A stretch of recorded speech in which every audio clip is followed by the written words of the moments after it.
আমার কাছে এখন মনে হচ্ছে জাতীয় নির্বাচন বলেন আর এই যে শিক্ষার্থীদের সংসদের নির্বাচন বলেন, ঘুরে ফিরে একটা জায়গা হচ্ছে আস্থা। এখন আস্থা আপনি কিভাবে অর্জন করবেন, এটা খুব কঠিন।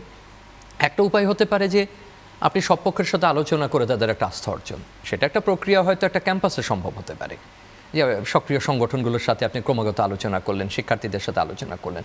আপনি 12 কোটি ভোটারের একটা জায়গায় আপনি কয়জন অংশীজনের সঙ্গে আলোচনা করে আস্থা অর্জন করবেন। তাহলে যে উপায়টা থাকে সেটা হলো আপনাকে একটা কাঠামো তৈরি করা। আমার কাছে এখন মনে হচ্ছে কাঠামো তৈরির কোনো বিকল্প নেই। আপনাকে অত্যন্ত কঠোরভাবে, আমরা বারবার আদর্শের প্রতিফলন ঘটাতে চাই। যে কোনো নির্বাচনের ফলের পরে আমি আমার আদর্শ খুঁজি, যে আমি কেন পারছি না বা ও কেন পেরে গেল। যেমন ধরুন ঢাকা বিশ্ববিদ্যালয় একটা বড় রূপান্তর ঘটেছে, অস্বীকার করবার তো উপায় নেই, আমি মন্তব্য করছি না, যেহেতু আমি নিজেও কমিশনে ছিলাম। রূপান্তর তো ঘটেছে, যেটা হয়তো তার 54 বছরের ইতিহাসে সে কখনো দেখেনি। আরও পেছনে 60-এর দশকে গেলে সে অন্তত তার 60-70 বছরের ইতিহাসে সেই ধরনের পরিবর্তন কখনো দেখেনি শিক্ষার্থী সংসদ নির্বাচনে।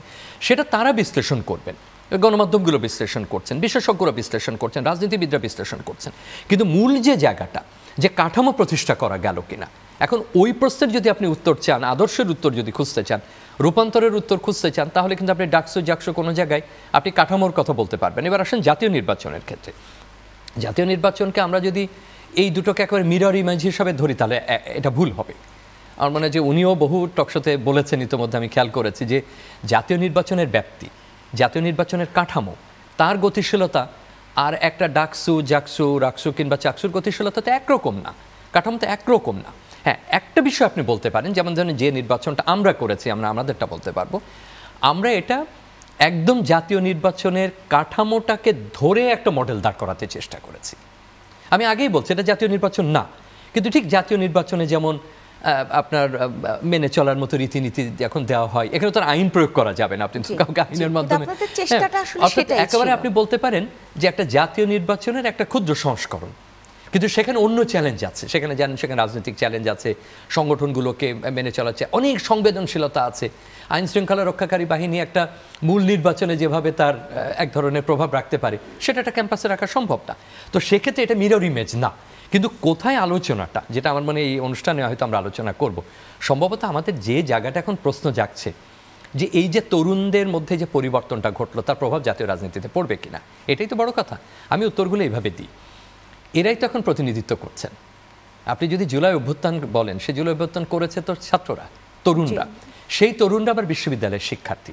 আপনি যদি এই যুক্তিতে বলেন যে কটা বিশ্ববিদ্যালয় হয়েছে, আরও যদি দুটো সামনে বাকি আছে, এরা 65টা জেলার প্রতিনিধিত্ব করেন না?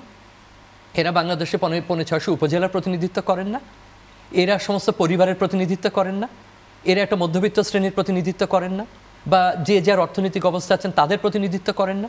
গ্রামের প্রতিনিধিত্ব করেন, শহরের প্রতিনিধিত্ব করেন, স্বল্প আয়ের মানুষের প্রতিনিধিত্ব করেন, কারণ এটা পাবলিক বিশ্ববিদ্যালয়। তারা যেখানে প্রতিনিধিত্ব করছেন সেখানেই অনেকে এই তরুণ ভোটারদের দিয়ে হয়তো একটা সমীকরণ মেলাবার চেষ্টা করছেন। সেটা হচ্ছে আমি একটু যদি 30 সেকেন্ড সময় পাই, আমি এই কথাটা বলে ছেড়ে দিচ্ছি।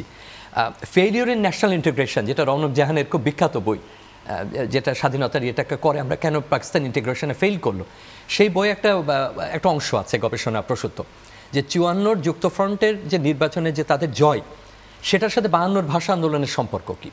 সম্পর্কটা উনি দেখিয়েছেন, উনি একটা স্যাম্পলের উপরে তখন কাজ করে, যে এরা গ্রামে ফিরে গেল, যখন তার এলাকায় ফিরে গেল, তখন তো মফস্বল, তখন তো এরকম আজকের মতো ইন্টারনেট নাই, রেডিও টেলিভিশন তো তখন হয়নি, আমাদের এখানে আসেইনি।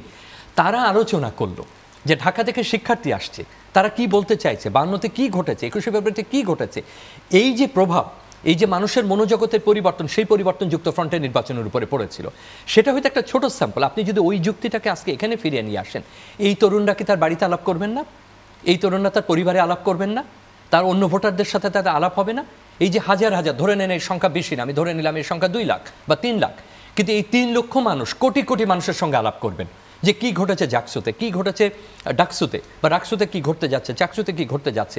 অতএব আমরা ওই অর্থে মিরর ইমেজ বলছি না এটা দিয়ে জাতীয় নির্বাচনের সবকিছুকে চিহ্নিত করা যাবে, কে কেমন আসন পেতে পারে, কে কি করতে পারে। কিন্তু এই সমীকরণটা আপনার কথাতেই আসে, এই সমীকরণটা মনে রাখা।